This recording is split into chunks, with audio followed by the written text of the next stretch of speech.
What exactly is the audience commodity? Well, that's a fantastic question. And with the recent introduction of threads, a little bit ahead of schedule because of the Twitter apocalypse, I thought it'd be worth going into the background of it because it's really got some relevance for the current events that are happening today. Because it was published in a relatively obscure Canadian academic journal back in the 70s, it hasn't seen that much adoption by mainstream economics, but we'll get into it. If that the kind of thing is your bag, then by all means, stick around. In short, the audience commodity is all about how you and I, and all of us really, are turned into products by the cultural industries, whether it's media or advertisements or websites. I'll put the citation on the screen for those that are interested.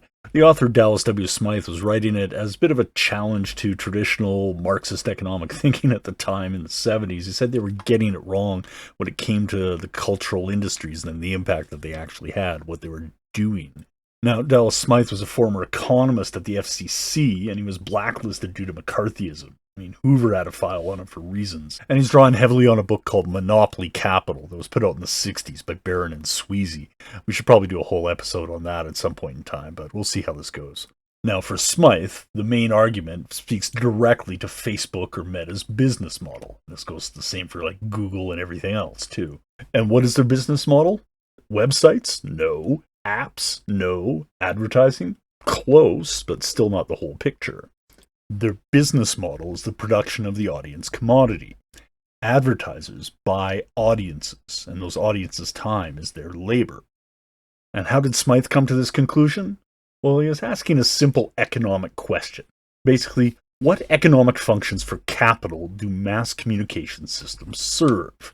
And in this case, both Google and Facebook, Meta and Alphabet, whatever, both fit in the same mass of mass communication. They have a huge reach. So in order to figure out the economic function, you need to figure out what the commodity those companies produce actually is. And you might think you know this, as it's the whole, if you're not paying, you're the product line. And this is a part of that, only in a lot more detail. Now, part of Smythe's argument is that traditional economics was getting it wrong. If you asked, what does the media produce, you might answer something like content or information or messages or entertainment or shows or something like that. And that's understandable. It's what it looks like they do. So you'd be forgiven if you thought that's how it worked, because that was the traditional orthodox idealist point of view. It was held by everybody from Marx to Galbraith to Veblen to McLuhan. There's a lot of academic writing on this idea, and non-academic writing too. Everybody thought that's what was going on. Smythe's argument is that it misses the point. If the trad orthodox view of economics is getting it wrong, what do the media companies actually produce? What is the commodity form of advertising-sponsored communications under late capitalism, or monopoly capitalism, as Baran and Sweezy would say? And the answer is audiences and readerships, or just the audience commodity. Here, the labor power of the workers is resold to the advertisers. This is normally, in the parlance of the time, called the consciousness industry. So remember this. TV stations and walled platforms on the internet are factories that produce audiences for advertisers. That's what's coming out of the end of the factory. So that's a lot of the overarching stuff. Let's get into some of the specifics. Smythe has 8 main points, and we're going to cover these quickly and then move on how it connects to the social media platforms. Threads, Facebook, Twitter, TikTok, AOL, Reddit, whatever. So Smythe's questions are in order. Here we go. Question 1. What do the advertisers buy with their money? Answer, the services of audiences in predictable numbers. It's a service economy, and we're the ones providing the service. We're also ones being served up, which is, I guess, ironic. The commodity is the collective. Question 2. How do advertisers know what they're getting, what they're paid for? Well, various rating agencies back in the day, like the Nielsen's and whatever, and the analysis which has largely moved in-house for streaming and internet platforms. There's a whole host of stuff that falls under the umbrella of market research. Question 3. What institutions produce the commodity that advertisers want? Well, we've hinted at this, but it's principally and traditionally the owners of TV and radio stations and newspapers and magazine publishers, and we can add most web platforms to this nowadays because they all work on the same model. Of course, there's a host of secondary producers in industries that provide content for the principal market, obviously, but this is the main outlet. Question 4. And what is the nature of that content in economic terms under monopoly capitalism or late capitalism? Well, It's an inducement. It's the free lunch that attracts the audience to the saloon. It gets them in the door and encourages them to stay. Now, this speaks nothing to the cost, the quality, the format. In fact, the cheaper that this can be procured, the better. A free lunch isn't free, obviously, but someone is providing the bread and the meat, and if the users bring their own, it's the case of social media, then even better. And what are those users doing? Question 5. What is the nature of the service performed for the advertiser by members of the purchased audiences? Well, the audience commodity is, in economic terms, a non-durable producer's good bought and used in the marketing of the advertiser's product. The work that the audience is doing is to learn to buy and consume various brands of products and spend their income accordingly. If they can develop brand loyalty while doing this, then that's fantastic. Now, there's a whole lot of work that goes into that learning. It's like the reproduction of ideology in Zizek'ian terms and a whole lot more going on, but we'll, again, delve into this in either later in this episode or in future episodes as we keep this going on. But for Smythe, question 5 is all about the management of demand, and question 6 is the big one. How does the management of that demand relate to the notion of free or leisure time under the labor theory of value? And for Smythe, the answer is the goal under monopoly capitalism is for all non-sleeping time to be work time, for most of the population. I'll let you do the math on the missing percentage yourself. But basically, free time and leisure time are all turned into work time. And in the 21st century, even work time can do double duty as branded elements take place within work. Now, Smythe goes on for about 4 pages in answering number 6. It's his key point, and there's a lot to unpack there. So again, we're going to circle back. But in the interest of brevity, question 7. Does the audience commodity perform an essential economic function? Well, the answer there is it's complicated. As noted above, orthodox theories didn't really go into this, and mass media and brands were before Marx's time, so he didn't have much to say about them either. Smythe turns to Marx's grundries to tease out an answer where production produces consumption, which is, I think, page 91 and 92. There's a whole paragraph on it. So yes, there's an essential economic function that's taking place, but again, it isn't what we think it is. And question 8 addresses some of that, what we touched on earlier, which is why have the traditional Marxist economists been indifferent to the role of advertising and were focused on content instead? Again, this is in the 70s, and it was obviously shiny things. The content was front and center, so people thought that that was what was going on.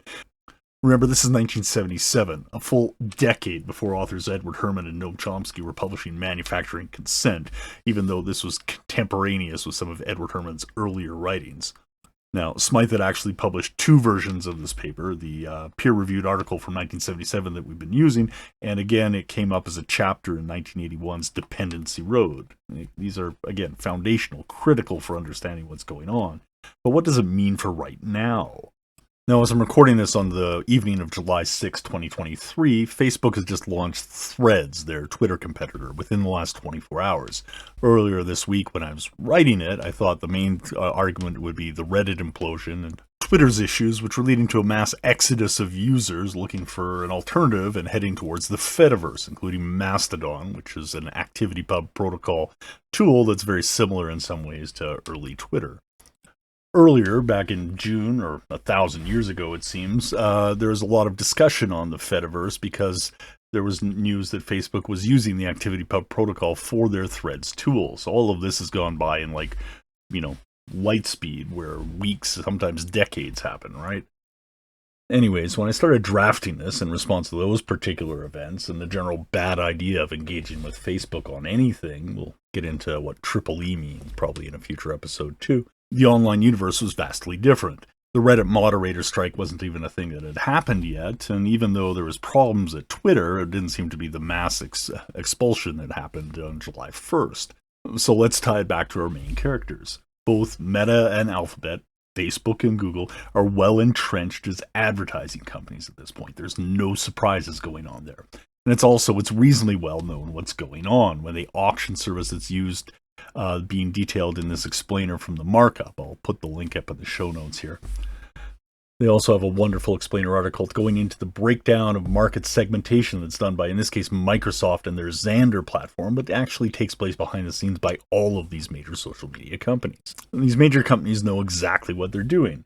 Where they get into trouble is when they lose sight of exactly what their core business model is, serving up an audience to their customers, the advertisers. Often they get themselves distracted by thinking themselves as content providers, and really that's not the case. The most famous example of this would be like AOL. When they bought Time Warner and moved into providing content on a more regular basis, they kind of lost track of what they were doing. Their subsequent failure and being overtaken by like everything else on the internet really speaks to them losing sight of that fact and investing in areas where they shouldn't have. If AOL had focused on either infrastructure or their core business model, the audience, they would have weathered the dot-com bust significantly better than all the other companies out there. But they got distracted by the shininess of Hollywood and thought that they were in the content business. So too for Reddit and Twitter, as some of the problems that they've had are because of moves that they've made to protect that content. Though they can be forgiven slightly because there's something that changed, something that Smythe didn't foresee back in 1977, and that's AI. You see, AI flipped the equation around a little bit and turned all that user-generated content, stuff provided by the labor of the audience for free, into something useful. Data for their large language models. You can understand why Elon Musk and Steve Huffman are a little bit miffed. Imagine you had a lumber mill and someone came in and took a look around and said, "Hey, you doing anything with all that sawdust?" And he said, "No, take it."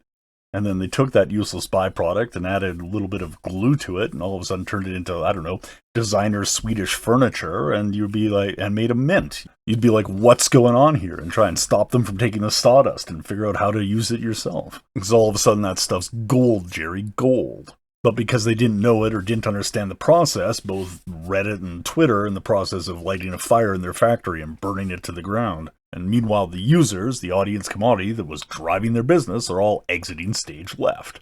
And that pretty much gets us up to now. Now, we haven't even gone into some of the other events like TikTok and the proposed ban that seems to be continually ongoing, or some of the other social media networks or television, broadcast TV, what's happening over there. And we also haven't really gone into threads and their use of the ActivityPub protocol, though we kind of hinted at it. But we need to get into something else related to that, and that's a philosophy called Triple E, or Embrace, Extend, Extinguish. But I think that's going to be a whole other video. Things are moving pretty fast, and I'm just one guy. So for now, we'll just wrap this up and try and catch the next one. I'm Dr. Implausible. The audio will be available over on the Implausipod. And the text of the show should be available on the blog or in the comments sometime soon. The whole show is produced under the Creative Commons Attribution Sharealike 4.0 International Public License. We'll try and make this one look prettier as I figure out how this whole video thing works. But in the meantime, the world's moving pretty fast, so we'll see what it looks like in a week or so. I'm Dr. Implausible. Have fun.